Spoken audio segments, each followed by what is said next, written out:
Hello and welcome back to our Pokemon Alpha Sapphire Randomizer Nuzlocke. This is part 23. In this episode, we are here inside the Team Aqua hideout, and we are going to be clearing out this hideout today. It has been a little while since I last recorded anything at all. It's been a week because I have spent the past week playing Monster Hunter Wilds, a lot of Monster Hunter Wilds, so I have to get my brain back into Pokemon mood, but you know what? That keeps things spicy. I've nearly forgotten everything about my team. I have shifted all of my focus over to Monster Hunter Wilds for a bit, but that keeps things interesting in a Nuzlocke, because if I forget what my team can do, that can lead to some deaths, and people love deaths. So we'll see how things go as we go through. We get ourselves a Dive Ball, which was very fitting, and an Assault Vest, which is a dupe. But we have a bunch of trainers to go ahead and fight. We have all of these puzzles to go through. I don't actually remember the teleport pads in the remake and where they lead. So I'm probably just going to jump onto all of them and go through them in order so that I don't get entirely lost. And if we double back to an area where I was already in, then then I will not remember, because my brain is Monster Hunter Wilds almost entirely. And I am going to be talking a bit about it today. I don't think I'm going to be spoiling anything, just to make that clear. I don't think there's going to be any Monster Hunter Wilds spoilers. Because to be honest, I wasn't playing for the story in the first place, so I don't remember much of the story at all. I cared about monsters. I cared about fighting monsters. I am one of those people that has played 100 hours. You can tell by the giant bags under my eyes, which normally aren't too visible in the camera, but right now they're pretty visible. I played 100 hours of Monster Hunter Wilds in the first week of its release. And I am one of those people that was expecting maybe like 200 hours of content, and I'm left with just crown hunting, of which I'm already like over halfway done with crown hunting all of the monsters in Monster Hunter Wilds. So I've played a lot. I've played a lot of Monster Hunter Wilds, but it is a fantastic game. I do highly recommend it, even as a PC port. I'm playing on a 2080. That's my graphics card, a 2080, and I am not having any issues whatsoever, really. My frame rate, it could be higher, sure, but I'm playing with my settings on a mixture of just like high, some things on medium, like volumetric fog and stuff. I think I've even turned off, but overall, I'm not having any issues with the PC port. I know that doesn't speak for everyone, and I know that I am a small sample size of one in a game that a lot of people are having issues, but overall, I do highly recommend the game. It is very, very fun. It is on the easier side. I've had a lot of people sort of saying that the game definitely is easier than World. I agree. I don't think I failed a single mission, even with some of the higher end monsters like Tempered Gormagala. I fainted once to Tempered Gormagala, and that was it. Just one car. So I do think that overall the game definitely is easier than World, but then again, World was my first time playing a Monster Hunter. So this is just going to be an absolute Monster Hunter ramble episode, by the way. Sorry if you don't care about Monster Hunter, I do apologize, but it's all that's on my mind right now. Monster Hunter World was my first Monster Hunter, so obviously I feel like I struggled with that a bit more than what I would in future games. Like, I came into this one kind of knowing what all the skills did for, like, gems and decorations and stuff, which obviously make things a good bit easier. Ooh, TM. Ooh, Shadow Ball. TM, I nearly said TM30 Shadow Ball, because that's what it would normally be, but TM90 Shadow Ball. I am curious who can learn that, actually. Back to Pokemon for a moment. I know, crazy. Who can learn it? Leafeon and Lumineon can learn it. Honestly, yeah, Lumineon, go for it. If you don't think about it at all, Lumineon is basically the Choice Specs Gengar that I wanted when I got that Gengar, and it had an adamant nature. If you don't think about it, like, in the slightest, and you just completely agree with me without having a single thought go through your head, then that's exactly true. We'll grab ourselves Shadow Ball, though, which is way better than Pound. I don't think we were going to be using Pound on Lumineon literally ever. But Shadow Ball, we might actually use, so that's kind of nice. A good TM pickup. We'll battle you as we go through as well. But yeah, World's definitely harder, but then again, World has Iceborne, and Iceborne for me is actually a bit of a challenge. There are some monsters in Iceborne that actually challenge me and make me have to, like, play cautiously a little bit. Boys can deal with this. Whereas in Wilds, I never felt like I had to play cautiously, other than Tempered Gormagala was the only one where I was like, oh, I should, like, did this Florges just foul play me? Is this a Zoroark? Right? Yeah. Yeah? I saw that right. I'm not going crazy, right? Listen, I know I haven't had a lot of sleep, but this floor is just flat. We're gay grinding. You're a Haunt. You're a Zoroark. I see you. I'm paying enough attention today to see you. I know what's going on. That's some huge damage. It's a Zoroark. That makes more sense. That makes more sense. Okay. All right. That explains the damage. Which means you have a Florges, though, so we can just stay in, right? Yeah, good. Okay. All right, that's fine. We should be able to stay in against that, and we can probably OHKO this as well. Florges has pretty low physical defense, so we should be fine. Moonblast, we should let that just A-okay. Hit harder than I would have expected. We do also miss. Okay. All right. All right. That's fine. That's fine. We have fresh water, which will be fine to get us healed back up to a point where I'm comfortable that we can live 2 crit Moonblasts pretty safely, which is all I really care about. Petal Dance is also completely fine. That's even weaker, so that is fine. Did crit, though. But if that's how much a crit does, then we know that we are fine. Just go for another gate grind, and we should be A-okay. They tried to catch me out with a Zoroark while I was distracted talking about Monster Hunter. They tried. They tried. How dare they?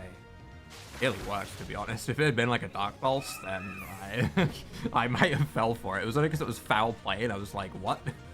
But if it had been, you know, just Taunt on the first turn, I probably wouldn't have realized. If it had been like Dark Pulse, I probably wouldn't have realized, honestly. But nearly got caught out there. I don't think I've missed any panels so far. If I have, then oopsie, but I feel like we're still making correct progress because we're fighting trainers that we haven't seen yet, which means that we're heading in the right direction, I think. So we'll continue with this as is for now. Do I want to swap out for a Mian Shao? Yes, because my Diancie has not had any XP in a while. It's level 33, and I don't want it to fall too far behind. It is our Mega, so it does have a good bit of power behind it. I don't love the Calm Mind because that makes its hit weaker, but also this thing doesn't really have special attacking moves, so it's not too big of a deal, I guess. We just Mega Evolve, we go for the Dazzling Gleam, and we hope that Diancie, despite being our Mega, can still... Well, sorry, despite being underleveled, can still do a lot of damage because it's our Mega. I nearly said that the wrong way around. Jump Kick. I would have loved if that had missed. Okay, alright, let's relax. That did more than I would like. And it does live because of the freaking Calm Mind.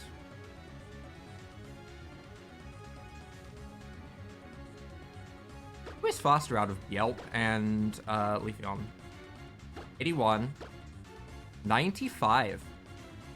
105, 109 defense. I'm honestly going to go to Leafeon.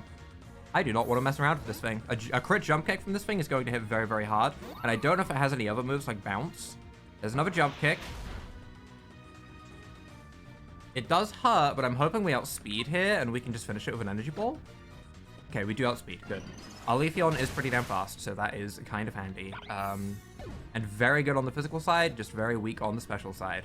That was a little bit spooky. Didn't love how much damage that did. Is there a panel down here? There is.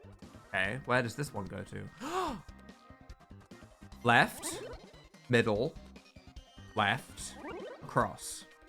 Is it still the same?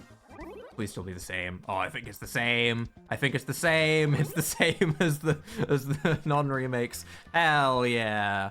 All right, let's go ahead and grab ourselves a Staffberry. Right, I was excited thinking, oh, hey, we're gonna get ourselves a Master Ball, but it's a randomizer, and I nearly forgot that for a second there. Whoops. Little bit of an oops. But we have Shadow Ball for you. This is kind of a static encounter, but I'm not gonna count it because there's multiple. For me, a static encounter should be a one Pokemon thing, whereas there's 2 Pokeballs here that would normally be Electrodes. Also has level 40, which is kind of spooky. But I don't think I'm going to count this as an encounter. It is technically static, because it is, you know, bonked right there, but because there's 2, I don't want to grab 2 static encounters right here. I don't think they'll be the same, because the Kecleons weren't all randomized to the same things. They should be randomized individually.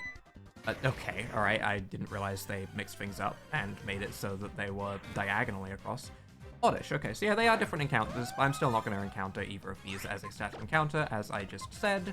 I feel like that would be a little bit silly. We'll just get Bjelp to use Fly on it, and we should be A-okay. I don't want to get Giga Drained on Luminion and suffer. Natural gift. I would like your gift. Please hand the gift over, Oddish. What gift do you have? Probably not a lot. Probably poisonous spores that would, you know, damage your lungs or something. Probably wouldn't be a very nice gift, actually. Oh well. And our Master Ball is replaced with...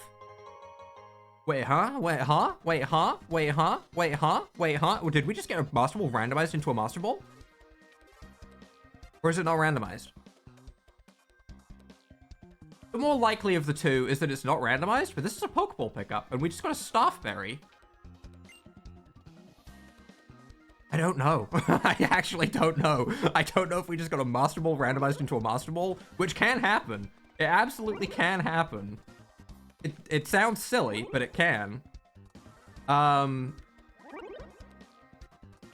Either way, I will accept the kind donation of a Master Ball into my back pockets. That is fine with me. Don't mind if I do. It's either not randomized, because some items that are given by NPCs, like, you know, when you get given a Silk Scarf or something like that, or the Big Root, for example, those weren't randomized. But every single Pokeball we've picked up has been randomized, hasn't it? Maybe they make an exception for the Master Ball? I don't know. I don't know. I don't know much about Gen 6 randomization, because normally when I play randomizers, I play randomizers of either fan games, like Pokemon Infinity, or Pokemon Insurgents, or Pokemon Uranium, or I play, like, Gen 3 games of Pokemon Emerald or Fire Red. Those are kind of where my randomizers end up. I haven't really randomized Gen 6 games. Oh, God. Oh, I forgot about Horde battles. Okay, alright, everyone, focus up. What is it going to be randomized to? Will it be 5 of the same Pokemon? Let's find out. Hehehe. We finally meet again. Also, this music is kind of epic. What the hell? We finally meet again. Is this the first time we've met? Nincompoop? It doesn't matter. Nincompoop needs to make a comeback. We need to start hearing that again. Not enough people call each other Nincompoops. Brace yourself. We'll show you the power of the quintuplets. With what Pokemon?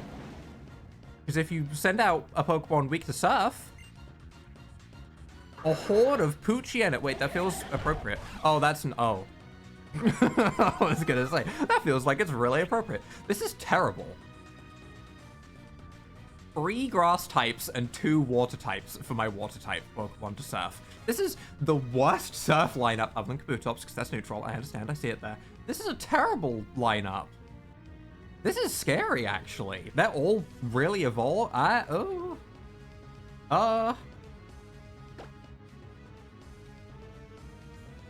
I could Energy Ball Kabutops and Celio, but then I'd be leaving myself in against 3 grass types. They are level 18, but there's a Virizion in there, which is a legendary. There's a Swordsbuck, which I don't know when it gets Horn Leech, but I know it can get Horn Leech eventually. There's Quilladin, which I don't care about. Quilladin's not scary. Quilladin is a failure of a Pokemon in my eyes. Yeah, I'm gonna be rude to it. So we could stay in, but also... I mean, we could go to Leafeon, I guess. Bjelp also isn't a terrible idea. Every single one of those Pokemon is weak to fighting or flying. The issue isn't the damage that they deal, per se, though. Or the issue isn't the damage that I deal, I should say. I don't care. I will one-shot these Pokemon with, like, 3 Surfs, probably, because they're level 18. The issue is just that I don't want to take a bunch of hits.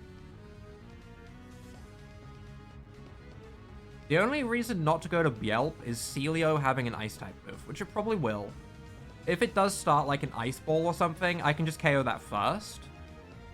So I think we go to Bjelp. I would really like to surf them down, though. I really would. But man, this is a terrible lineup to surf against. I was really like, okay, we just come out and we surf things. Magical Leaf, okay, yep, resisted, that's fine. Baby damage. You also have to worry about, yeah, that. Status moves. Yeah, Sand Attack and Leer, that's not good. That's not good. Bite, that's fine. That's resisted. That should do baby damage. Roll out from Celio. Not Ice Ball, at least. Not Ice Ball. That's fine. But that does probably need to be the priority. We have Sacred Sword. I'm going to take out the Celio first.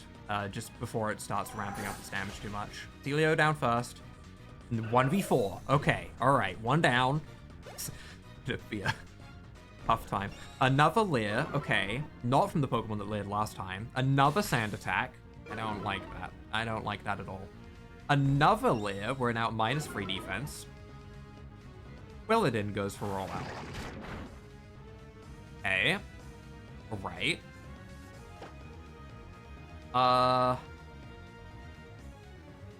Sacred Sword isn't a move that always hits, right? It just doesn't check if they have, like, stat changes, right? That's what Sacred Sword does. It's not, like, infinite accuracy. Yeah, it's just, it ignores target stat changes. I would love if it didn't miss. That would be nice right now. Like, we do have Hone Claws to boost our accuracy, but obviously with Swordsbuck dropping our accuracy every turn, I feel like Swordsbuck has to be the priority just because I don't want the accuracy drops. I'm going to try and hit Swordsbuck. Brazilian quick attacks. We are at -3 defense, so that is reasonable. We miss Sacred Sword. Swordsbuck Leech Seeds. Okay, we swap out after this turn. We go to, like, Leafeon or something. It drops Hardens, that's fine. That's, like, the best thing it can do. That's just nothing. Right? It doesn't have good enough stats to where I care about that. If we go to Leafeon, we can take out that Quilladin, which is slightly becoming a problem because its rollout is going to get powerful eventually. We have Cross Poison, so we should be able to take that out. However, I would love to Cross Poison Swordsbuck so that we don't have our accuracy dropped into oblivion. Double Kick is fine. Swordsbuck also double kicks. We're seeing a lot of duplicate moves on these Pokemon, which is kind of funny. They both have Leer, they both have double kick. Bootops keeps hardening, that's fine. It's going to get hit by an Energy Ball eventually, right? That's fine. That rollout did 2 damage. I'm making the executive decision that we KO Swordsbuck first. I don't care about 2 damage. I thought that rollout was going to hit a bit harder than that because it was starting to get up there, but no, that was absolute baby damage. Plus, I could always miss. I could always miss and reset. It is something that could happen. Extra defense from leveling is always nice as well. That's a Leer. That's spooky. I don't want to get Leered. Leer into the 4th rollout. 3 damage. Like I said, Quilladin is like barely a Pokemon. But we cross-poison the Quilladin before it gets the 5th rollout off because you never know if it's going to crit or something. As we get a crit. At this point, I feel much more confident. I don't think anything can really go wrong here. I know our HP looks a little bit low, but I mean, like, they're hitting for 4 damage. It's fine. Bloodshot, that's fine. Speed lower. We probably still outspeed, to be honest. We probably still outspeed, so I'm just going to cross-poison into Virizion. We'll leave Kabutops for last. We don't outspeed the Virizion with the quick attacks. As long as, you know, Kabutops hasn't magically learned Dragon Rage, then I think we're fine. Please don't have learned Dragon Rage, though. Like, seriously, don't have that, and then we're fine. We do not need Endeavor. That's not a move that I feel like you would ever want to use in a Nuzlocke, unless you had Infinite Focus Sashes, I suppose. Then maybe, but even then, pretty risky. And then we Energy Ball the Kabutops, and we wrap things up. That was, honestly, one of the rougher sets of 5 Pokemon that we could have seen.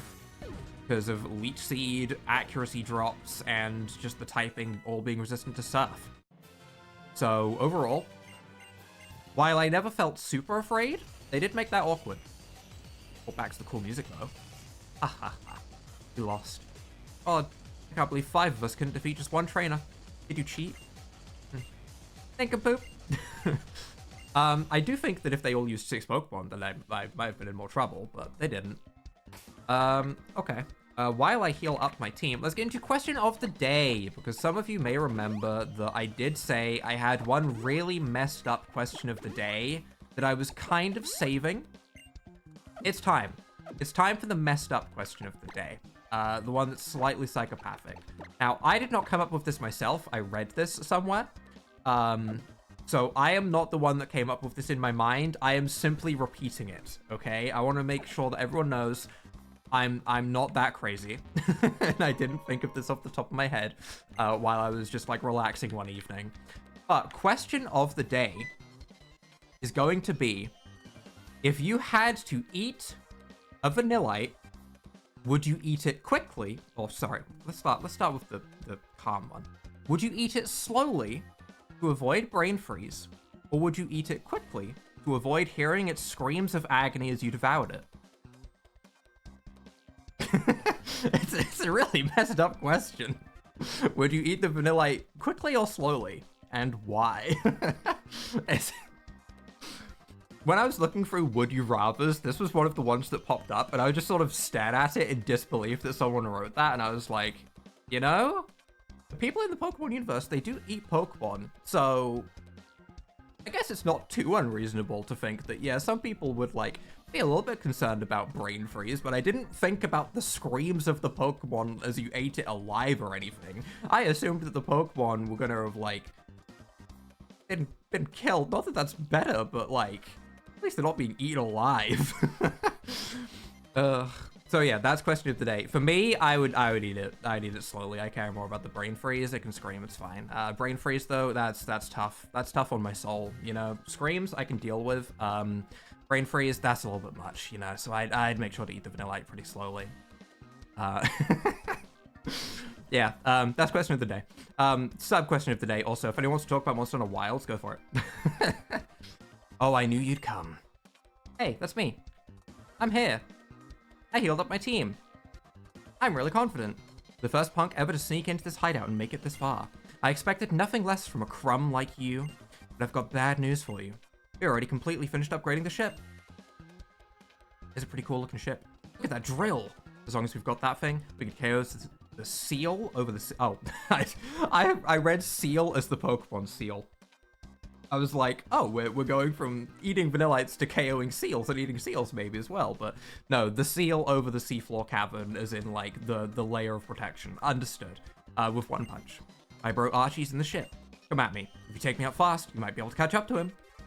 Before you do, though, you need to settle once and for all who's stronger. You and your sorry Pokemon, or me and my not-so-sorry Pokemon. Ooh. Ha! I'm heating up. Huh, full on. I'm burning up. I just realized I didn't give him his voice because I was too distracted by the idea of a Vanillite screaming as you eat it alive as a nice ice cream dessert. Whoops. Entrepreneur Cristiano with his Gengar. Is it Mega? Mega Gengar?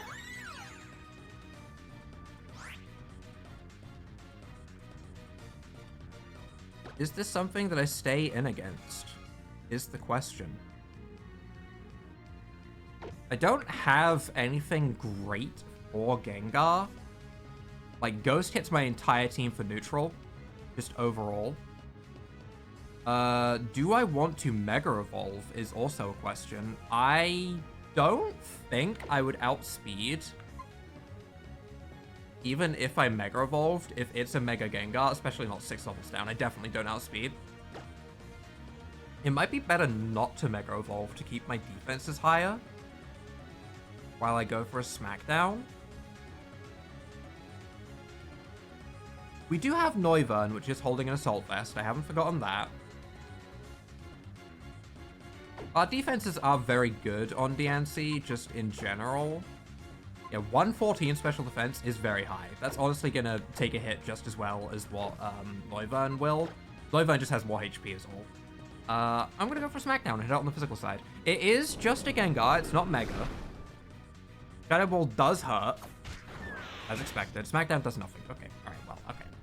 I thought maybe I'd hit it on the physical side and maybe it'd be okay, but yeah, we're going Noivern, for sure. Absolutely.